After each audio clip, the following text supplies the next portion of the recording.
Commander Dae-hyun stood at the large window of Earth Space Command, his eyes fixed on the strange ship that hung in the sky.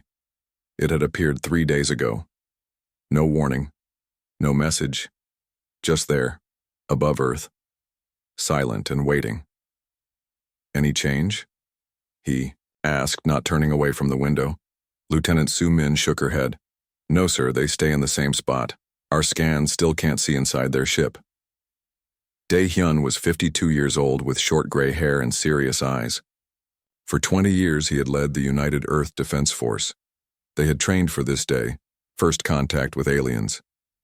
But all the drills and plans now seemed small and foolish as he stared at the real thing. The alien ship was huge, 4 kilometers long. It looked like a smooth stone with glowing blue lines running across its surface. No visible engines, no weapons that they could see. Just silent power that made Earth's best ships look like toys. Commander, a young officer, ran into the room. They're sending a message. Dae-hyun turned quickly. Put it on the main screen. The large screen at the front of the command center flickered to life. The image showed a tall, thin being. Its skin was almost see-through, showing strange moving parts underneath that looked half machine, half living thing. It had no mouth, but 4 large eyes that blinked in pairs. People of Earth, a voice said in perfect English, though the creature's body showed no signs of speaking. I am Supreme Arbiter Vax of the Nakth Collective. We are the shepherds of order. We have watched your world for many of your centuries. The room was completely silent. Hundreds of staff stopped their work to stare at the screen. We bring you greetings and an offer of help, Vax continued. Your species shows great promise but suffers from too much chaos. We have guided many young races to a better way of living. We wish to do the same for you. Dae-hyun stepped forward. This is Commander Dae-hyun of the United Earth Defense Force. We welcome peaceful contact with your people. May I ask why you have come to Earth now? The alien's 4 eyes blinked in sequence. Your species stands at a turning point. Your technology grows quickly, but your social structures remain primitive. You fight among yourselves. You damage your planet. You lack harmony. We can help you achieve perfect balance. Something about the alien's words made Dae-hyun uneasy. He glanced at Soo-min, who had moved to a computer station. She was the best xenolinguist on Earth, an expert in theoretical, alien languages. She had created most of the first contact protocols. Soo-min was typing quickly, running the alien's speech through analysis programs. She looked up and caught Dae-hyun's eye, giving a small shake of her head. Supreme Arbiter Vax, Dae-hyun said carefully. We appreciate your offer. However, humanity has its own path of development. We would prefer friendship between equals rather than guidance. Your reaction is expected, Vax said. All species resist at first. But consider our offer before you decide. We bring the Harmony Protocol, a system that has brought peace and prosperity to thousands of worlds. It will end your wars, your poverty, your sickness, and your environmental problems. The alien made a gesture with its long 7-fingered hand. The screen changed to show beautiful cities with happy people. The buildings were strange but wonderful. Everyone seemed healthy and content.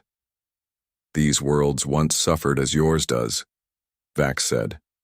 Now they exist in perfect harmony. We ask only that you accept certain necessary restrictions on behavior that leads to disorder. President Nari of the Earth Council joined the call. She was a small woman with a strong voice and stronger will. Supreme Arbiter, she said, your offer is generous, but we need time to consider it. Changes of this nature cannot be decided quickly. Earth has many nations and cultures. We must consult widely. Of course, Vax replied. We understand. We will remain in orbit while you discuss. But do not delay too long. Chaos spreads quickly if not contained. The screen went dark. As the transmission ended, the command center burst into noise as everyone started talking at once. Dae-hyun walked quickly to Soo-min's station. What did you see? He asked quietly. Soo-min looked troubled. Their language patterns don't match. Their words? There are hidden meanings, double structures. They're not lying exactly, but She paused, searching for the right words. They're not telling us everything. Important things are being left out. Dae-hyun nodded. He had felt the same thing. I want everything we have on their ship, their technology, their communication, and I want guards on this room at all times. Over the next week, 50 more Nakath ships arrived in Earth orbit. They made no aggressive moves. They simply waited, silent and watching. The Earth Council met in emergency session. Representatives from all 194 nations gathered in New Geneva to discuss the alien offer. We should accept their help, said the representative from East Africa. Look at their technology. They could solve our climate crisis overnight. We know nothing about them, argued the representative from Brazil. Why should we trust aliens who appeared without warning? Where do they come from? What do they really want? The debate raged for days. Meanwhile, the Nakath sent more information about the Harmony Protocol. It was an AI system that would integrate with Earth's infrastructure. It would optimize resource distribution, end conflicts, and create what the aliens called perfect social harmony. In his private office, Dae-hyun reviewed reports from Captain Jin Woo, his chief of intelligence. Jin Woo had been analyzing the technical specifications of the protocol that the Nakath had shared. It's advanced beyond anything we can fully understand, Jin Woo said, but it would require access to all our systems, power, communication, transportation, even personal devices. Total control, Dae-hyun said quietly. Yes, sir. And there's something else. Jin Woo looked uncomfortable. The deeper I dig into these specs, the more it looks like the protocol could influence human brain activity through our neural interfaces. Earth had developed widespread neural interface technology 10 years earlier. Most people had some form of direct computer brain, connection for work, entertainment, or communication. Are you saying it could control minds? Dae-hyun asked sharply. Not exactly control. More like nudge, suggest, make some thoughts easier than others. Dae-hyun stared out the window. In the distance, he could see one of the Nakath ships, a dark shape against the blue sky. We need more time, he said. And we need to know what they're really after. At the final council vote, Earth was divided. Many nations saw the Harmony Protocol as the answer to their problems. Others feared losing human independence. President Nari announced the decision to the Nakath. We thank you for your offer. Some of our nations wish to try the Harmony Protocol. Others prefer to wait and observe the results. We propose a partial implementation. Supreme Arbiter Vax agreed readily. We understand. Change is difficult. Those who wish to embrace harmony may do so. Others will join when they see the benefits. As the first harmony systems were installed in willing nations, Dae-hyun gathered his most trusted team. Something isn't right, he told them. I want eyes on every Nakath ship, every protocol installation. Jin Woo set up secret monitoring stations. Su-min, keep working on their language patterns. What are we looking for, sir? Jin Woo asked. Dae-hyun's face was grim.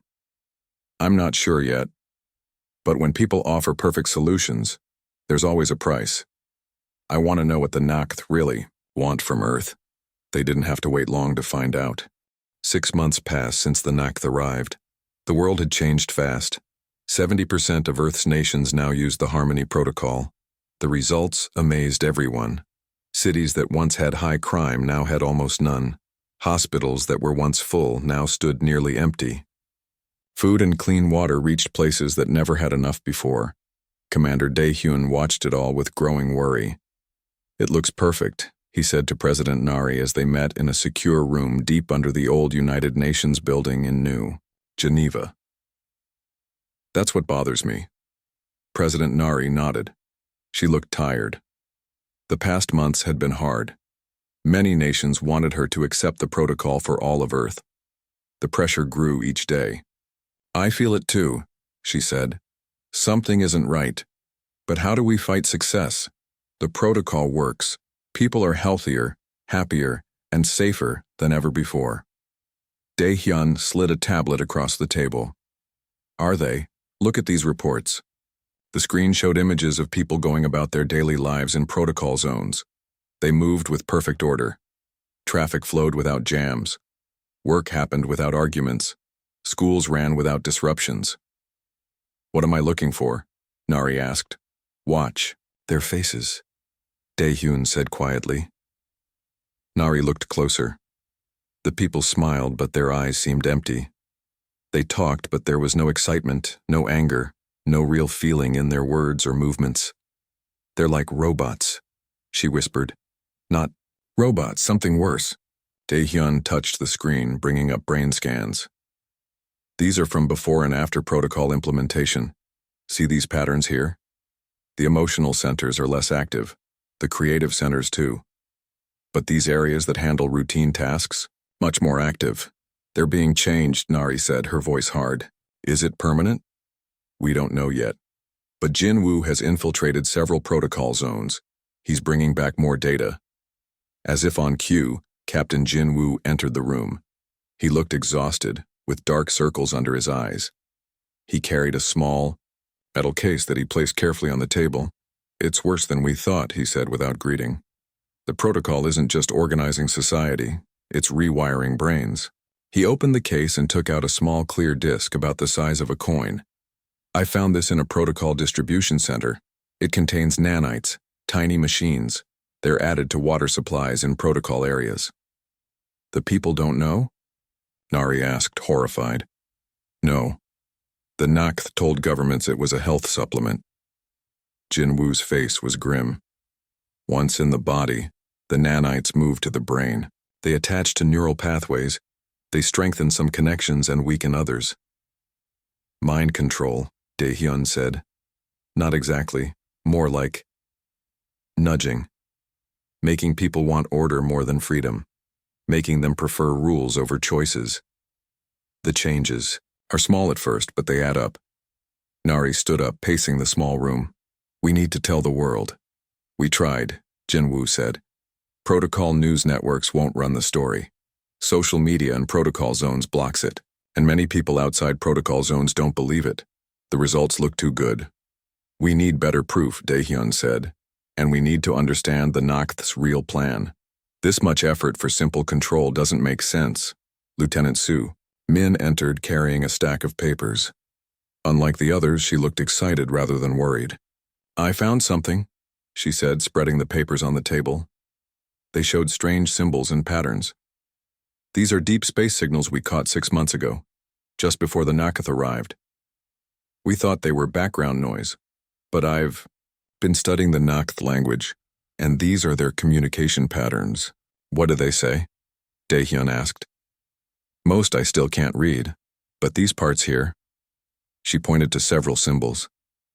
"These match the Nakth words for harvest and resource extraction, and here, this is their word for preparation cycle." The room fell silent as they all understood what this meant. "They're not here to help us," Dae-hyun said finally. "They're farming us." Soo-min nodded. "I think so. I found records of other stars they've visited. In each case, a civilization disappeared about 3 years after Nakath contact. No signs of war or natural disaster. They just vanished." 3 years, Jin-woo said. "We're 6 months in." President Nari stood straight, her decision made. "We fight back now, while we still can." "With what?" Jin-woo asked. "Their technology is centuries ahead of ours, and they control most of Earth's military through protocol governments. We use their weakness against them," Dae-hyun said. "The Nakth value order above all else. That's why they fear our chaos. So we give them chaos. But our kind of chaos. Human chaos." Over the next weeks, they built a resistance network. Protocol zones were hard to fight.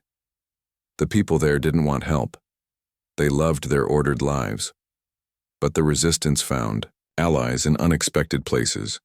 Dr. Yuna, a brilliant neurologist, had escaped from a protocol zone in East Asia.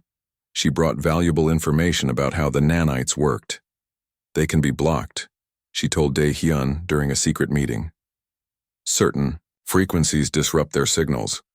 It doesn't free people completely, but it creates windows of clear thinking. With this knowledge, The resistance created small devices that could temporarily free people from protocol influence. They smuggled these into protocol zones, focusing on scientists, military personnel, and government officials. Meanwhile, engineer Tae Hwan worked on something even more important, a way to hack the protocol itself. He had studied the Nakth code and found something interesting. Their systems are perfect, he explained, showing complex diagrams to the resistance leaders. Too perfect. They have no random elements, no chaos factors. That makes them strong, but also predictable. Can we use that? Daehyun asked. Tai Hwan smiled. Yes. Human programmers always include random elements in AI systems. It makes them more flexible, more creative. The Nakth don't. Their systems can't handle true unpredictability. But before they could put these discoveries to use, the Nakth made their move. Supreme Arbiter Vax requested a global broadcast. Every screen on Earth showed the alien's face. People of Earth, Vax said. You have seen the benefits of harmony, yet some still resist. This delays your progress and creates unnecessary suffering. For your own good, we must accelerate the implementation of the protocol. Reports flooded in from around the world. Nakth ships dropped into low orbit over major cities. Strange devices appeared in town squares, on street corners, in schools and offices, even in non-protocol zones. They're forcing full implementation, Jinwoo reported. We're out of time.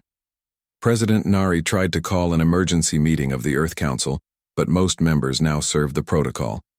They voted to give the Nakth complete control of Earth's defense systems, communication networks, and government functions. That night, Daehyun gathered the resistance leaders in their hidden base beneath the Himalayan mountains. This is our last chance, he told them. Once they have full control, we won't be able to fight back. We need to strike now. Dr. Yuna held up a small device. My team has created a pulse generator that can disrupt all protocol nanites within a 50-kilometer radius, but we only have 5 of them. Not enough, Jinwoo said. Maybe it is, Tai Hwan said. He pointed to a large map of Earth showing protocol coverage. We don't need to free everyone at once. We just need to create enough chaos to make the Nakth show their true plans. Su Min, who had been quiet until now, spoke up. According to the transmissions I've decoded, the Nakth have something called a chaos contingency. If they lose control, they release it. They expect it will cause humans to panic and surrender. What is it? Daehyun asked. I'm not sure. But they see it as their ultimate weapon against species that resist the protocol. Daehyun looked at each person in the room. Then that's what we want them to do. We'll make them release their weapon. Because whatever it is, I bet they've never seen how humans handle real chaos. The room fell silent as they considered this dangerous plan. Then, one by one, they nodded. Operation Controlled Chaos was about to begin. Operation Controlled Chaos began at dawn. Across the world, small teams moved into position. They carried Dr. Yuna's pulse generators, each one able to free thousands of minds from protocol control for a short time. Commander Daehyun watched from the resistance base as the first reports came in. Tokyo team in position, Jinwoo said, checking his screens. New York, Mumbai, Cairo, and Rio teams also ready. Daehyun nodded. Start the countdown. On his signal, all 5 teams activated their devices at exactly the same time. The effect was immediate. In 5 major cities, people under protocol control suddenly stopped. They looked around as if waking from a dream. Some fell to their knees, others cried out in confusion. The perfect order of protocol zones broke apart. It's working, Su Min said, watching live feeds. The nanites are disrupted. But they knew this freedom would not last long. The pulse generators would work for only 30 minutes before burning out. That was all the time they had to create enough chaos to force the Nakth's hand. In Tokyo, a team led by Dr. Yuna broadcast the truth about the Nakth and the protocol nanites. In New York, resistance fighters took control of the main protocol distribution center. In Mumbai, Cairo, and Rio, similar actions created more disruption. The Nakth response was swift. Their ships moved into position over each city. Strange. Blue beams shot down from the vessels trying to restore protocol control. But Taiwan had predicted this. Each team had jammers that blocked the Nocth signals, keeping the people free a little longer. "We've got their attention," Jinwu said. But it's not enough, he was right. The disruption in 5 cities was significant, but the protocol still controlled most of Earth. They needed to do more. "Execute Phase 2, Daehyun ordered. This was the more dangerous part of their plan. While the pulse generators kept people free in the 5 target cities, smaller teams moved through protocol zones worldwide. They didn't have enough generators to free everyone, so instead, they focused on key points in the protocol system. A team in Singapore took control of the main Asian protocol server. In London, resistance fighters hacked into the European Control Center. Similar actions happened at 12 more locations around the world. Taiwan had discovered a weakness in the protocol design. While the Nocth systems were extremely advanced, they followed rigid patterns. There was no randomness, no adaptation. Taiwan's team had created a virus that introduced random elements into the protocol code, elements that the perfectly ordered Nocth systems couldn't handle. "Virus uploaded," Taiwan reported. 3 minutes until it activates. On the main screen, they watched as Supreme Arbiter Vax called for an emergency broadcast. The alien looked different now, less calm, more agitated. "This disruption is dangerous and temporary," Vax said to all of Earth.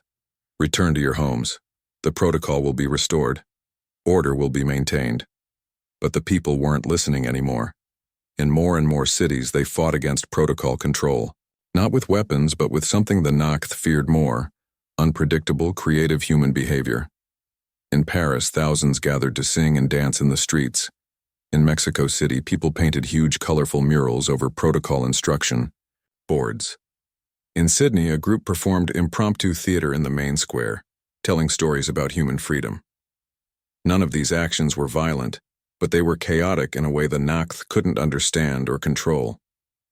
"The virus is active," Taiwan announced. Across the world, protocol systems began to fail. The perfectly ordered streets became jammed with confused, self-driving cars. The automated food distribution broke down. The constant background messages that kept people calm and compliant went silent. In the resistance base, they watched as more and more of the world broke free from protocol control. But they knew this was just the beginning. "The Nocth still have their ships," Daehyun reminded everyone, "and we still don't know their real plan for Earth. We need to push them further." Su Min had been monitoring Nocth communications. "They're talking about something called the Purge. I think that's their plan after the harvesting phase. They don't just take resources, they eliminate the species entirely." "How long do we have?" Jinwu asked. "Based on the transmissions they planned, to start the harvest in another 3 months. The Purge would follow." Daehyun's face hardened. "Then we need to make them show their hand now, while we still have a chance to fight back." He gave the order for the final phase, a direct attack on the Nocth flagship in orbit. It was a desperate move. They had only 3 small ships, hidden from protocol control in a base under the Pacific Ocean. These vessels were Earth's newest designs, but they were still far less advanced than Nocth technology. "We don't need to win," Daehyun told the pilots. "We just need to make them react. Make them show their true plans before they're ready." The 3 Earth ships launched, racing toward the massive Nocth flagship. They fired their weapons, not at the ship itself, which would be pointless, but at the communication arrays on its surface. Taiwan had identified these as critical to coordinating the protocol worldwide. The damage was minor, but the Nocth reaction was immediate and severe. Supreme Arbiter Vax appeared again on all screens. This time, the alien made no attempt to appear friendly. "You leave us no choice," Vax said, voice cold and angry. "Your species has proven too chaotic to be guided peacefully. We will now implement the chaos contingency. You brought this upon yourselves." The transmission ended. For a moment, nothing happened. Then, across the world, a strange silver mist began to fall from the Nocth ships. It spread quickly, covering cities and countryside alike. What is it? President Nari asked, watching the silver mist reach the ground outside their mountain base. Some kind of nanite swarm, Dr. Yuna said, studying readings from their sensors. Different from the protocol. Nanites. These are targeting technology, not people. They watched in horror as the silver mist touched electronic devices. Phones died instantly. Cars stopped working. Power grids failed, plunging cities into darkness. Within hours, all human technology more complex than simple mechanical tools had failed. They've sent us back to the Stone Age, Jinwoo said quietly. Day. Hyun stared at the screens as one by one they went dark. Even their resistant base, designed to withstand electromagnetic pulses and other attacks, was failing as the strange nanites ate through their shielding. Before the last screen died, they saw Supreme Arbiter Vax one final time. The alien's message was short. Without your technology, your chaos will destroy you. When you are broken and desperate, we will offer the protocol again. This time, you will accept it without question. Then darkness fell. All communications ended. All modern technology stopped working. In the silence that followed, Dae-hyun lit an old-fashioned oil lamp. The small circle of light showed the faces of his team, worried, scared, but not defeated. They think they understand chaos, he said quietly. They think without technology we'll fall apart. He picked up a simple pencil and paper, technology too basic for the nanites to affect. They don't understand humans at all. Chaos doesn't break us, it's what makes us strong. In the dim light, he began to draw a plan. 2 weeks after the silver nanite swarm, the world was darker but not defeated. In cities and towns across Earth, people had adapted with surprising speed. The Nakth watched from their ships, confused. Their data had predicted mass panic, fighting, over-resources, and a quick collapse of human society. Instead, they saw something very different. In Seoul, engineer Tai Hwan stood in what had once been a high-tech lab. Now it was lit by simple oil lamps. Around him, 20 scientists and engineers worked with basic tools: pencils, paper, hand-powered drills, and microscopes made from salvaged glass. Look at this, Tai Hwan said, holding up a small silver object. It was one of the Nakath nanites, caught in a simple trap he had designed. He put it under a manual microscope. See how it moves? It follows patterns, perfect, unchanging patterns. It doesn't adapt. Can we use that?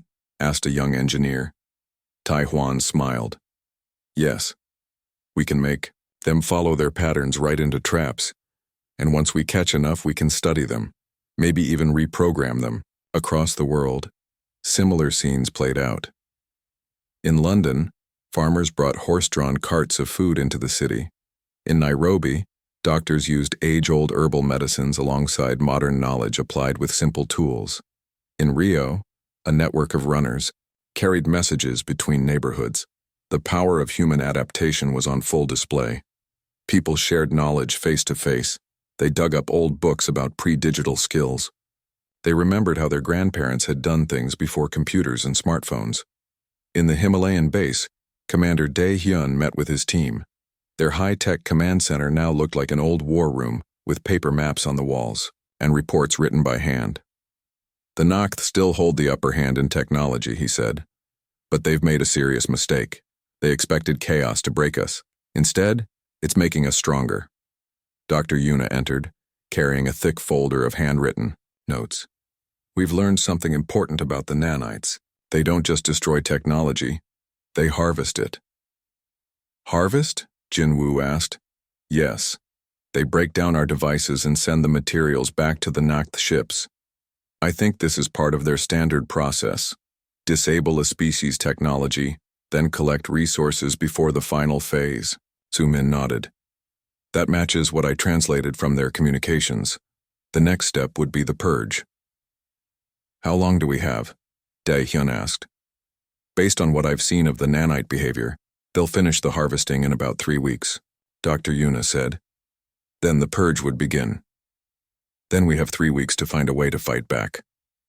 Dae-hyun looked at the simple paper map of Earth. We need to share information faster. Within days, they had created a new communication network. Not with phones or computers, but with mirrors, lights, and human messengers. Old technologies from before the digital age came back: Morse code, semaphore flags, and signal fires. Messages spread from city to city. Catch the nanites. Study them. Find their weakness. In Singapore, a group of university students discovered that strong magnetic fields could disable the nanites. In Cairo, engineers found a way to create simple electric generators that the nanites ignored because they were too primitive to register as technology. The most important discovery came from Tae Hwan's team in Seoul. They found that the nanites had a critical flaw. They could not understand or process true randomness.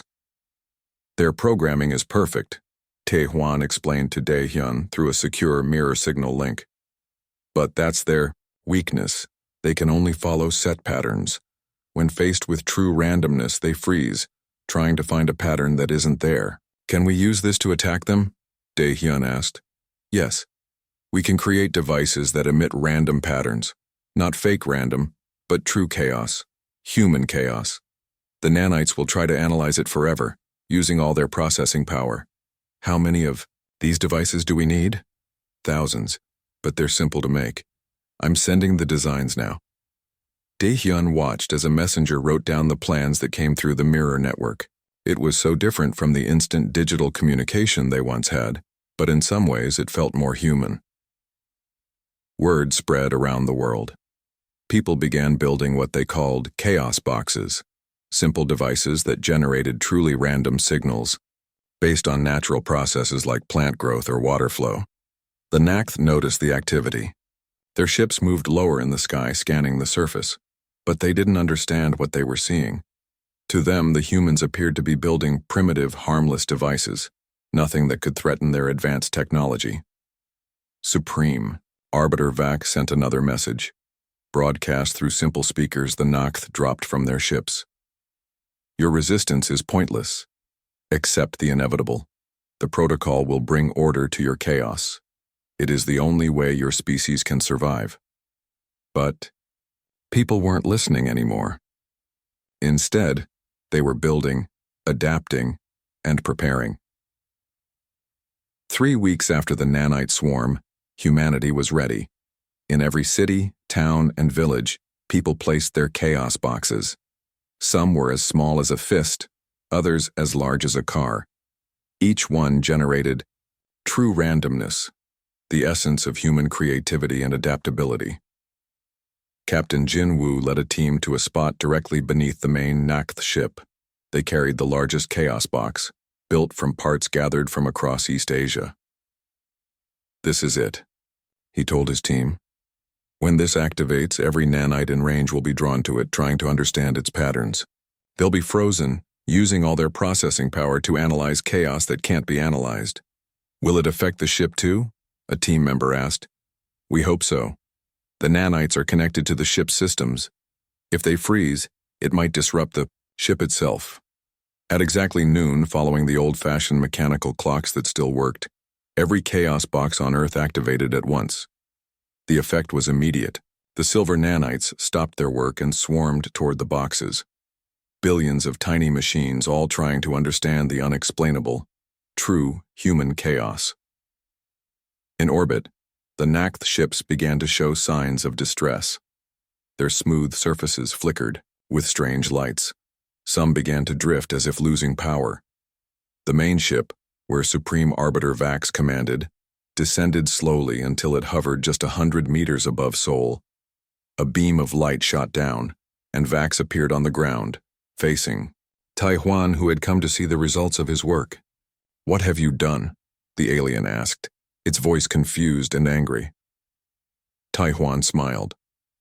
We gave you what you fear most, chaos you can't control or understand. This disruption is temporary, Vax said. Our systems will adapt. No, they won't, Tai Hwan replied. That's what you don't understand about chaos. True chaos can't be predicted or controlled. It can only be embraced. All across Earth, people watched as the mighty Nakth ships struggled. Some began to fall from the sky, crashing in unpopulated areas. The battle was far from over, But for the first time, humanity had the upper hand. They had used their greatest strength, their embrace of chaos, against an enemy that feared and could not understand it. And across the world, a cheer went up, passed from person to person. Finally, a real challenge. From the observation deck, Daiho, Minji, and Sungmin watched Earth prepare for battle. The view was stunning, the blue planet below, surrounded by ships and stations that formed an intricate defense network. "I still can't believe it," Sungmin said, his face pressed against the viewing window. "None of this is in any Senate record." "That was our plan," said a voice behind them. They turned to see a tall human man in a dark uniform with silver trim. He had kind eyes that contrasted with his serious expression. "I'm General Jiho Kang, 2nd Command of Earth's Defense Force," he said. "Admiral Yu asked me to brief you on what's about to happen." He stepped forward and pressed a panel on the wall. The window changed to show a tactical display of the entire solar system. "The Vrox fleet is here," he said, pointing to a cluster of red dots near the edge of the system. "In 10 hours, they'll reach our outer defensive line." "What is your plan?" Daiho asked. "Even with your unexpected level of technology, the Vrox fleet is powerful. They've already conquered 3 Senate worlds." General Kang smiled slightly. 5 worlds, according to our intelligence. And yes, the Vrox are formidable. But they've never faced humans before. He touched the display again, and it showed Earth's weapons and ships in more detail. "When we discovered the monitoring station 30 years ago, we realized we weren't alone in the universe. Instead of revealing ourselves, we decided to watch and learn. We intercepted Senate communications, studied your technology, and prepared." "But your technology looks different from ours," Minji observed. "Because it is different," General Kang said. "We took a different path. The Senate races focused on energy manipulation and shield technology. We explored quantum physics, artificial intelligence, and materials science. Our approach is unique, just as we are." Daiho was about to ask another question when an alert sounded. The tactical display flashed red. "The Vrox fleet has increased speed again," General Kang said, checking his communication device. "They'll be here in 6 hours." "They're eager," Daiho said. "They must believe Earth is an easy target." "That's exactly what we want them to think," General Kang replied. He gestured to them. "Come. Admiral Yu has called a final briefing." In the command center, dozens of officers worked at control stations. 3-dimensional displays showed ships moving into position. Admiral Yu stood at the center, calmly giving orders. Phase 1 defense grid online. All civilian centers report. Secure status. Fleet squadrons report ready. She noticed Daiho and the others entering and motioned them over. "You're about to witness something the Senate has feared for 300 years, she said. "Humanity at war." Daiho looked at the displays.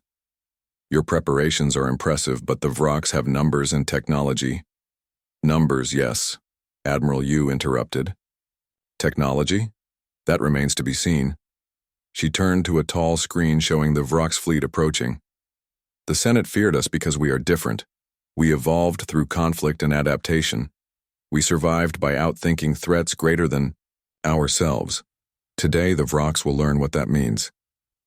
4 hours later, the Vrox fleet entered the kill zone, the area where Earth's outer defenses could reach them. On the command center's main screen, they watched as the massive Vrox warships approached. Their dark hulls bristled with weapons. Their formation was perfect, a textbook approach for a superior force expecting minimal resistance. "They're scanning the system," an officer reported. "They've detected our defense platforms."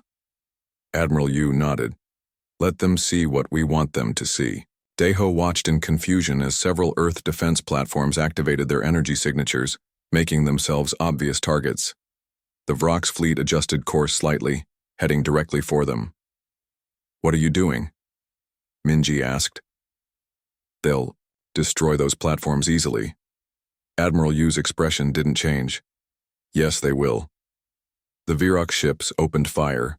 Brilliant beams of energy struck the defense platforms, destroying them instantly. On the screen, the Vrox fleet moved forward, clearly confident after their easy first victory. "Now," Admiral Yu said quietly, Suddenly, hundreds of previously hidden energy signatures flared to life throughout the solar system. Small, fast ships appeared from behind moons and asteroids. Defense platforms emerged from stealth mode. The Vrox fleet found itself surrounded. "Full attack," Admiral Yu ordered. "All squadrons engage." What followed was unlike any battle Daiho had ever seen. The Earth forces didn't fight like Senate military units. They didn't follow standard tactics or formations. Instead, they attacked. In waves that seemed chaotic at first but revealed complex patterns as the battle progressed. Earth's ships were smaller than the Vrox warships, but incredibly fast and agile. They darted in, struck with surprising force, then retreated before the Vrox could respond effectively. Their weapons were different too, not the standard energy beams used by Senate and Vrox ships, but something that seemed to disrupt the Vrox shields entirely. "Quantum destabilizers," General Kang explained, seeing Daiho's surprise. "They don't attack the shields directly. They change the fundamental physical properties of the space the shields occupy." Within 2 hours, the battle had turned decisively. The Vrox fleet, caught in a trap and faced with unexpected technology, began to break formation. Several of their largest ships were drifting, disabled by Earth's weapons. "They're retreating," an officer announced. 37 Vrox ships destroyed or disabled. The rest are withdrawing. Admiral Yu nodded. "Pursue to the system boundary. Capture any disabled vessels. I want their technology and any information they have on Senate defenses." She turned to Daiho, Minji, and Sungmin. "Your Senate thought they were sacrificing us to save themselves. Instead, we've stopped the threat they couldn't handle."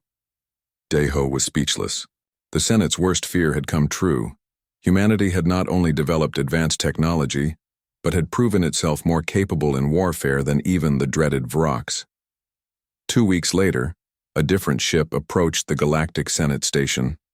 This vessel bore Earth's symbol, the blue marble, proudly displayed on its hull. It was escorted by 2 ships of Senate design, vessels that had been part of the Vrox fleet until Earth captured and repurposed them. Inside the Senate chamber, representatives from 1,000 worlds watched in stunned silence as the doors opened and humans entered for the first time in history. Admiral Hyun Yu led the Earth delegation, walking confidently down the central aisle. Behind her came General Jiho Kang and Jiwoo Park, Earth's newly appointed diplomatic representative. Daiho, Minji, and Sungmin followed, now wearing Earth insignia alongside their Senate badges, symbols of their new dual citizenship. High Chancellor Mach stood frozen at the speaker's platform, his large eyes wider than usual. "How? The Vrox fleet was," he stammered. "Defeated," Admiral Yu finished for him. "And the 3 Senate worlds the Vrox had occupied? They've been liberated as well." She gestured to viewing screens around the chamber. They showed Earth ships helping Senate citizens on the formerly occupied worlds. Other screens displayed the remnants of the Vrox fleet, now under Earth control. Jiwoo stepped forward, her voice clear and strong. "For 3 centuries you kept our seat empty out of fear of what humans might do if allowed into your community. Today we claim that seat, not by your invitation but by right of having defended the very principles your Senate claims to uphold." She pointed to the empty seat that had borne Earth's symbol for 300 years. "Humanity does not come as supplicants but as equals. We bring with us technologies, perspectives, and capabilities that complement this body. But we also bring a warning. Never again attempt to use Earth or its people as pawns." Without waiting for permission, the Earth delegation moved to the empty seat. As they took their place, a murmur ran through the Senate chamber, a mixture of awe, apprehension, and acceptance. Admiral Yu looked across the sea of alien faces before speaking one last time. "You feared what humanity might become if we joined the stars. Now you will see what we can accomplish as allies rather than as threats. The empty seat is empty no more, and neither is your defense against those who would threaten peace in this galaxy." Daiho, standing at the edge of Earth's new Senate space, caught Minji's eye. They shared a small smile. The truth they had sought had led to something neither of them had imagined: humanity's rightful place among the stars, not given, but earned. He looked at the once empty seat, now filled, and knew the galaxy would never be the same again. The end.